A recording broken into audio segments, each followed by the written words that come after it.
Welcome back to MetFlex and Chill. This is Rachel Gregory, your host, and today is Friday, which means it's a Q&A episode day. And it's also a very exciting day because I'm announcing the first official sponsor of the MetFlex and Chill podcast, which is a company called Ketobrick, which is run by two of my very, very good friends, Robert and Crystal Sykes. If you've never heard of the Ketobrick before, it's basically a shelf-stable meal replacement bar. So you can think of it kind of like a protein bar that's shelf-stable, but it's actually it's high fat, moderate protein, low carb, 1,000-calorie bar. So if you haven't heard of Ketobrick, I definitely recommend checking them out. And again, they are sponsoring this show for the month of October, which is super exciting. So I will be talking about them more throughout the rest of October, throughout these solo episodes. But if you want to check them out, I will add a link to the show notes. And just so you have a little bit of an idea of the different flavors they have available right now, they have 6 different flavors for the bar: mocha cream, cookies and cream, coconut cream, toasted almond coconut, peanut butter, and chocolate malt. And what I like to do is actually melt down the bars into little kind of bite-sized pieces that are basically just these little tasty chocolate treats that I have, as a treat at night or just throughout the day as a little snack. So definitely check them out. I do not have a discount code, but if you do use the code, or I don't have a discount specific code, but if you do use the code METFLEXLIFE when you purchase, you will be entered to win a free month supply of Ketobricks. So anyway, I will link the website, Ketobrick. Well, you can just go to ketobricks.com. I'll link it in the show notes, and I'll link that code, which again is METFLEXLIFE. All right, let's get into the questions for today.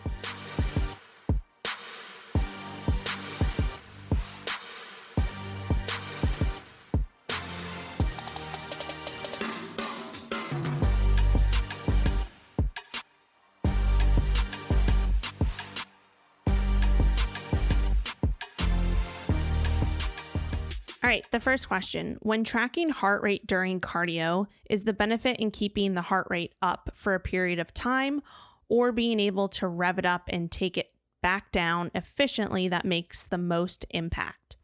Okay, so yes, to answer your question, yes, the ability to rev up your heart rate and bring it back down in a time efficient manner is a good sign of kind of cardiovascular health and conditioning, all of that. And also it's a sign of kind of your aerobic base capacity, which is something that I talk about in episode 56, which was the previous episode that I recorded, where I actually was going to answer this question in that episode, but I rambled on as always and lost track of time. So that episode goes hand in hand with this episode. So if you haven't checked out episode 56, it's called Clearing Up the Cardio Confusion.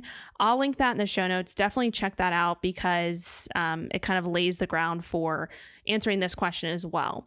But when we are talking about heart rate, and when I do talk about heart rate with clients, I typically use heart rate in the context of heart rate zones as a way to kind of objectively measure the type of cardio you're doing.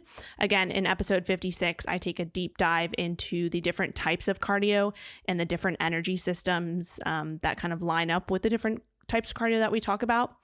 So with heart rate and with tracking heart rate with clients, the easiest way to kind of do it or go about it, and the way I do it is I just use my Apple Watch, but if you have a Fitbit available, or if you do have a heart rate monitor, like a Garmin heart rate monitor that you can put around your chest, that's usually connected with the watch. Those are all different ways to kind of, track your heart rate during a workout, right? And, it's not going to be like, so I guess with the Apple Watch, obviously you're wearing that on your wrist, and same with the Fitbit. It won't be as accurate as if you were wearing a heart rate monitor around your chest. But, in the sense of what we're tracking heart rate for, it is actually pretty accurate in the sense of giving us a gauge of the zone that you're in, which I'm going to talk about in a second. So yeah, I would just say if you are interested in tracking heart rate, and I do, recommend this for a lot of my clients because having a Fitbit or an Apple Watch is also a really good way to track your steps. So I definitely recommend kind of investing in either an Apple Watch or a Fitbit, just in general, if you're looking to kind of increase your movement, increase your activity, and get a little bit more dialed in with your cardio. It's a really good tool to have. So anyway, when I kind of when I'm programming cardio for clients, I'll typically give them a heart rate range to shoot for during a particular session, because it's a really good way to gauge work capacity and also ensure you're staying in the training zone or the energy system zone that we want you in for that particular session. So again, the energy systems, I go into all of that in episode 56 if you haven't checked that out yet. So you've probably heard of the different heart rate zones. They're usually referred to as zones 1 through 5. And I'm going to explain them really quickly in a second and how they actually do relate to the different energy systems. But in terms of heart rate zones, basically, in order to use heart rate zones and heart rate zone training, you have to know what your estimated max heart rate is, because this is where the zones and the percentages are based off of, which I'm going to talk about in a second. But the simplest formula to kind of estimate your max heart rate is to just subtract your age by 220. So for example, if you're 40 years old, your estimated max heart rate would be 220 minus 140, which, if my math is correct, that's 180. So your estimated max heart rate, if you are 40 years old, would be 180 beats per minute. Again, this is just an estimate, and sometimes it doesn't always line up exactly with the heart rate range that I'll recommend for clients, but it's a really good starting point. And again, it's giving you kind of that base to work with in terms of your max heart rate that you can adjust the zones based off of that. So anyways, now that you know how to find your estimated max heart rate, then we can use the different heart rate zones to kind of gauge around where we want you at with your heart rate during a specific cardio session, or, if we're trying to get you to be working in a specific energy system. So that's how we can use heart rate to gauge that, and how we can use the heart rate zones for that. So in general, the different heart rate zones, like I mentioned before, zones 1 through 5. So 5 would be like your all out max effort training, and that would be in the zone of around 90 to 100% of your max heart rate. So this is where you're, pushing yourself to your limits. It's max effort all out. This would be that energy system that we talked about in the last episode, which is your anaerobic alactic system, and moving into your anaerobic lactic system. So again, this is like all out max. So that would be zone 5. Zone 4 would be between like 80 to 90% of your max heart rate. And this would be more so going into the anaerobic lactic system, and then into the aerobic system, which again, check out last episode if you haven't already. This is, again, still pretty high intensity, exercise. You're kind of, it's not all out, but it is pretty dang hard.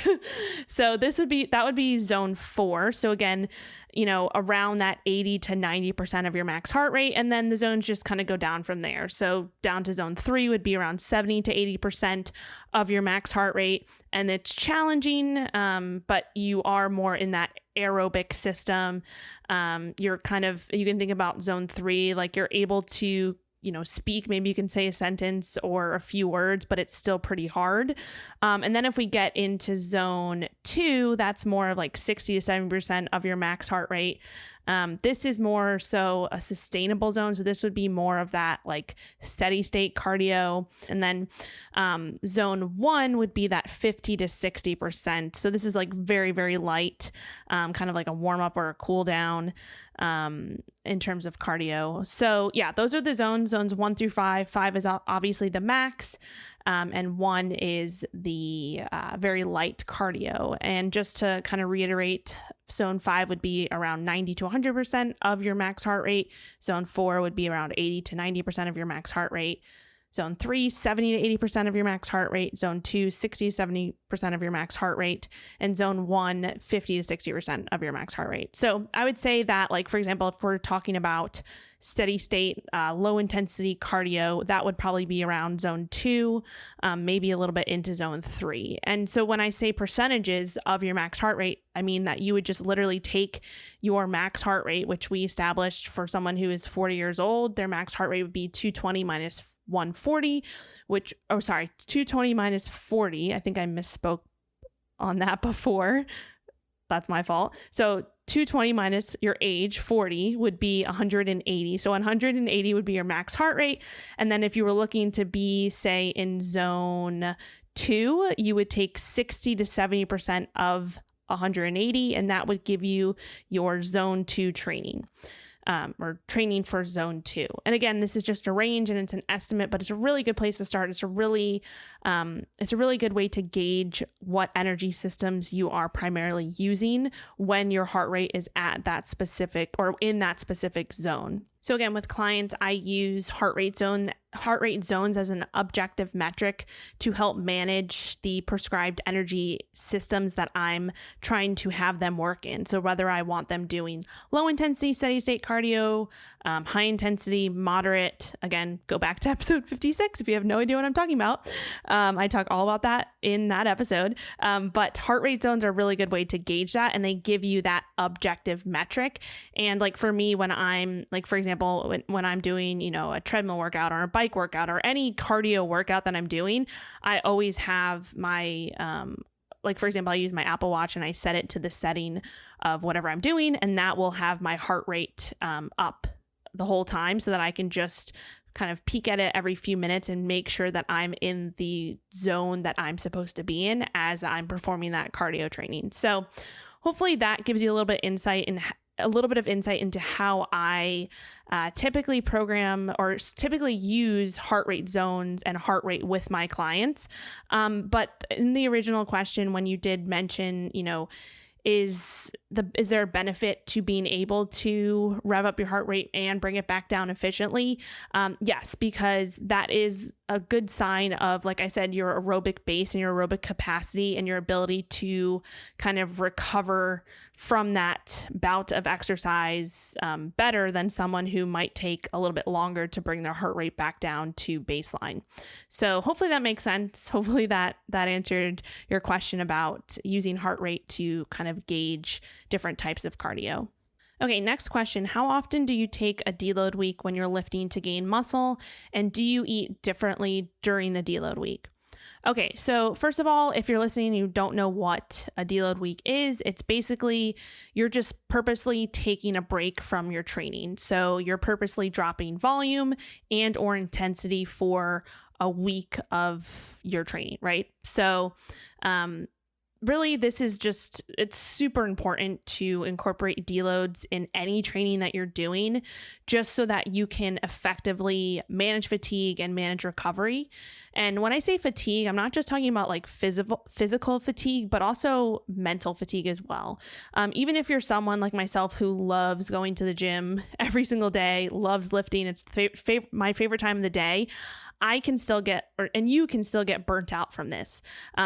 In a mental capacity, right? So if you're going to the gym, you're doing this, not the same thing, but if you're going to the gym every single day or at least 3, 4, 5, 6 times a week, whatever it may be, over the long period and over the long term, you're going to get burnt out eventually. And this is where deload weeks come into play. Again, not just to manage the physical fatigue, but also the mental fatigue as well. And the burnout that comes from just going hard week after week after week. So typically every 4 to 6 weeks, I'll take a deload for myself, or that's how I'll program for clients.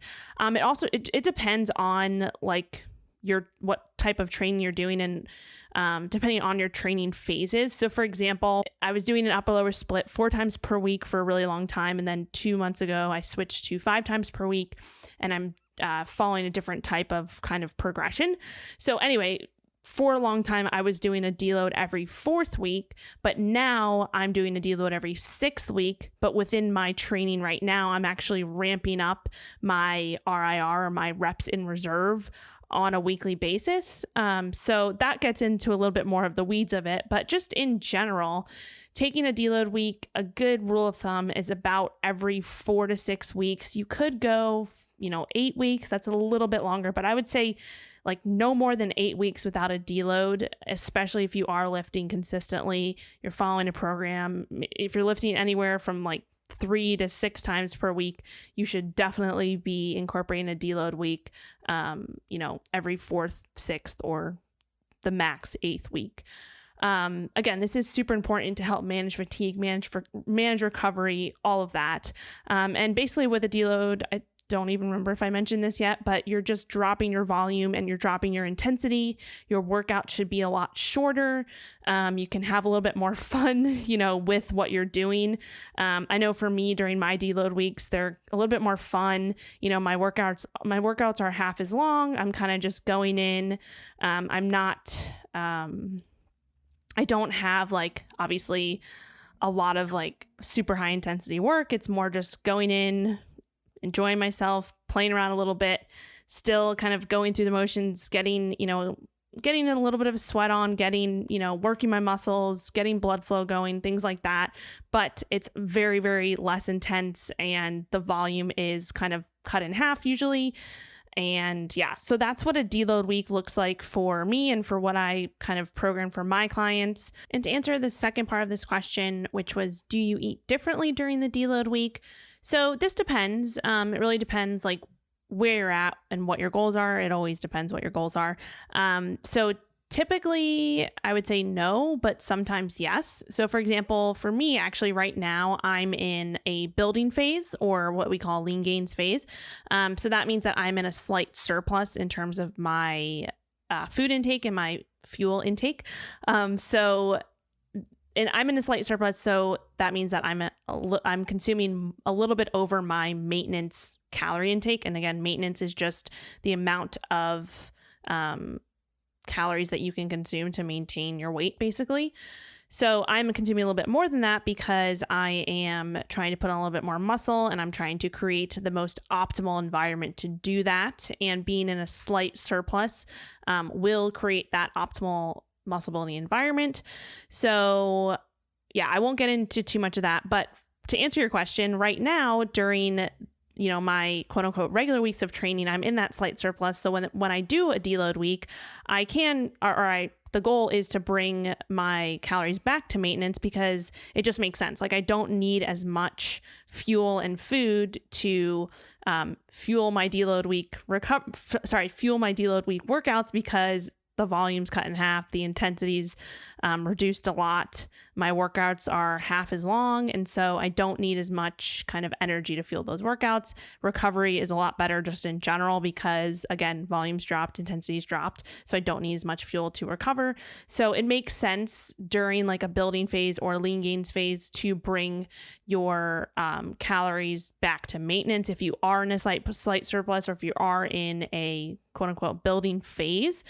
But again, this is actually not even that much because for me, a slight surplus is only right now, it's only a few hundred calories, not even above my maintenance. So that does add up obviously over a 7-day period or a week-long period. But the goal is to bring for deload weeks is to bring my intake back to maintenance. For the practical sense of not needing as much fuel and as much energy to, sustain that week and to recover during that deload week. All right, next question. Do you recommend protein shakes for someone new to keto? If so, which ones? Okay, so I don't necessarily recommend protein shakes or, incorporating more protein powder, but they definitely can be used to supplement your daily protein intake if you are someone who's struggling to either hit your protein goal or you just like the taste of protein powder.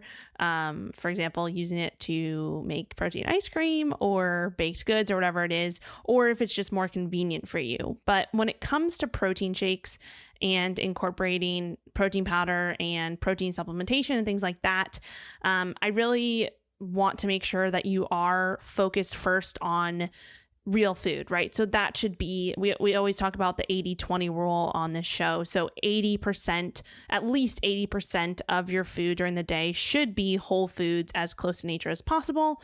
And then that other kind of 15 to 20% can be more of those packaged processed foods, things like protein powders, protein bars, the things that aren't the whole foods, right? And that's just kind of how I look at it and how I like to balance this kind of, within our real world, right? We have so many, especially this day and age, we have so much access to all these packaged processed foods.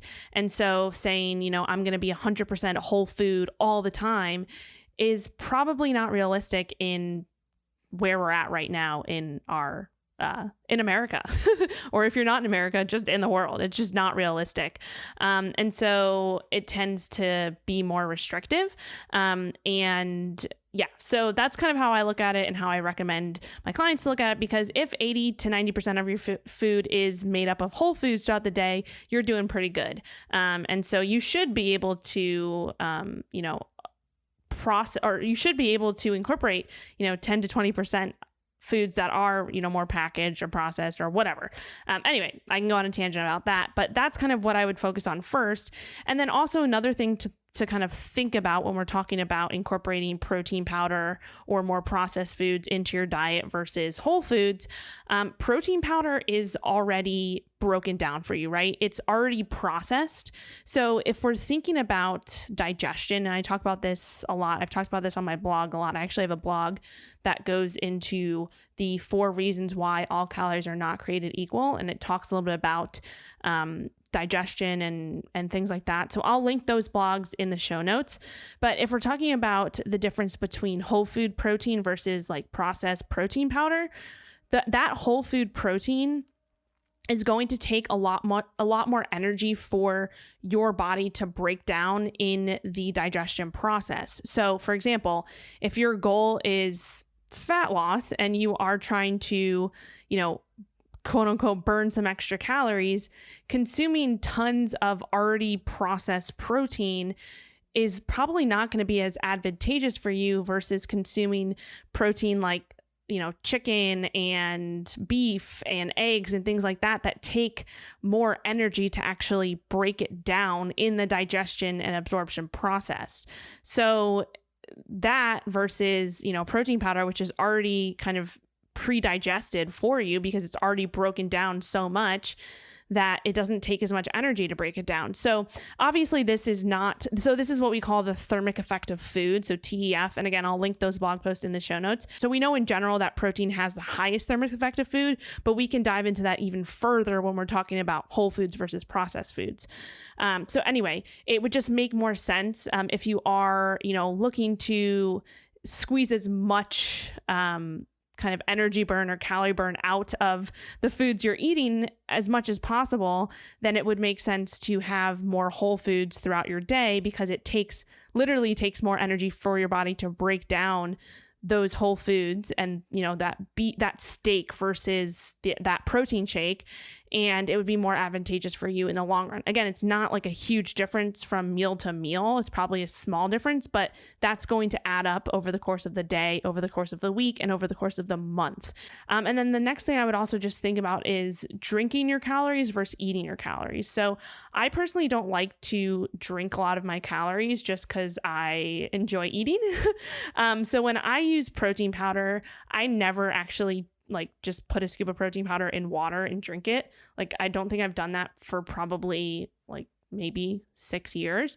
But I do use protein powder in my 15 to 20% of my day as protein ice cream. So I talk about this all the time. I'll make protein ice cream using protein powder. I'll also make kind of other baked goods or maybe some protein pancakes. I have a bunch of recipes on my website.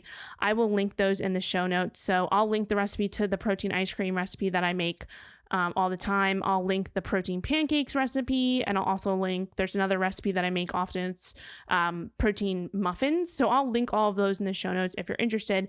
But with that being said, I like to use protein powder for the flavor, to use use that to make a higher protein snack or dessert or something like that versus just drinking a protein shake.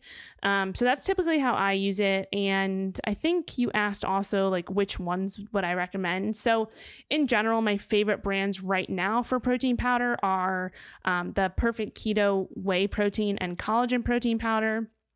I like the Active Stacks beef protein. Their chocolate is really, really good. Super clean ingredients. I like the Legion Athletics whey protein and casein protein. And then also Organifi. If you are looking for plant-based protein, Organifi chocolate is one of my favorites as well. It has a bunch of great things. It has a lot of digestive enzymes in it. It's made with complete plant protein, so they combine pea protein with hemp. There's no soy in that, I believe, and it's a good option if you are looking for a plant-based protein powder. So I'll link all of those in the show notes. I'll also link the link to my products page on my website where I list out all of the different protein powders that I personally use. There's a bunch of discounts there. Then it also has a bunch of other products that I use too as well and recommend. So definitely check that out. I'll link it in the show notes. And then just a side note on protein powder, if you haven't listened to the episode that I did with Shawn Wells, episode 43, it's called, I believe, All Things Protein. We literally dive into every different type of protein powder out there and what the benefits and drawbacks are to the different types. So definitely check out that episode. I'll link it in the show notes, episode 43 with Shawn Wells. Hopefully that answers your questions about protein shakes and protein powder. Okay, last question today. Best nutritional science books? ? So I am actually going to link in the show notes. I feel like I'm linking a lot of things in the show notes today. So definitely make sure you check out the show notes. If you don't know what show notes are, if you're listening to this on iTunes, you can swipe up and check out the show notes, which are the... Now I don't even know how to explain what show notes are. It's basically just everything I talk about with the timestamps to the things I talk about. And then also anything that I say I'm going to link in the show notes are links that you can actually click on. If you're listening to this on iTunes or Spotify or wherever you're listening, you can check out the more information. There should be a link like on Spotify that says more information, or on Stitcher. Or you can actually go to my website, METFLEXLIFE.com. You can click the resources menu tab on the top portion of my website, and you'll see there's a podcast tab. If you click that, you can find all of the show notes for all of the episodes, and it links to everything that I talk about and everything that I say. I will link that in the show notes. So anyway, that's a side note. But back to this question. So I'm going to link my Amazon shop page in the show notes, which has a category called books. And those are all of the books that I love and my top recommendations for different nutrition, training, mindset, personal development, productivity books, all the books that, I love and that have been favorites of mine. So I'll link that, or you can just go to amazon.com/shop/Rachel Gregory, and that will bring you to my Amazon shop page, which has actually a bunch of different categories. There's a bunch of, just anything. I mean, we can pretty much find everything on Amazon these days. So anything that I order on Amazon or I find useful. So, kitchen gadgets, gym equipment, supplements, products, things like that. They're all on my Amazon shop page under different categories. So I will link that. There'll be all of the books that I'm about to mention are going to be on that Amazon shop page, along with other ones that I mentioned that are not just nutrition related, but mindset, personal development, all that stuff. So in general, the top kind of nutrition science books specifically, I have a list here that I'm just going to read out my favorite ones. And, I'm always open to suggestions. So if there are some in here that I didn't mention and that you would suggest me to read, definitely reach out and let me know. I have stacks of books that are actually right next to me right now. I tend to read like 3 different books at once during my morning routine. So I'm always open to new suggestions. So anyway, these are the top nutrition science books that I would recommend and that I enjoyed. So the first one would be, I talked about this actually a few times on the podcast, The Hungry Brain by Stephan Guyenet. The next one would be Deep Nutrition by Dr. Kate Shanahan. Primal Fat Burner by Nora Gigaudis, Wired to Eat by Rob Wolf, The Woman's Book by Lyle McDonald, The Muscle and Strength Pyramid Nutrition Edition by Eric Helms, which is more like a textbook, but it's super, super in depth on everything nutrition. And then for more like low carb keto related science books, The Art and Science of Low Carb Performance and The Art and Science of Low Carb Living by Dr. Jeff Volek and Dr. Stephen Phinney are really good nutrition science books. And then The Ketogenic Bible by my good friend Dr. Ryan Lowry. That is another really, really good scientific based book for keto. So those would be kind of the top ones that just came to mind. And I did add those all to my Amazon shop page. So definitely check that out. And if you have any other suggestions, those are definitely not all of them, but those are the top ones that I've, that are kind of been on my mind recently and that I just looked at on my bookcase. So hopefully that helps. And yeah, that's all I got for you today for the Q&A. Again, make sure you check out our sponsor for October, Ketobrick. Again, my good friends Robert Sykes and Crystal Sykes. They're awesome people. They have awesome products. They also have another company called Live Savage Apparel, so check that out if you haven't already. And you can, again, use the code METFLEXLIFE to get entered to win a free month of bricks if you do decide to purchase some bricks. I'll link it in the show notes. Now you know what the show notes are if you didn't before. And yeah, that's all I got for you today. I will see you next time, and I hope you have a great weekend.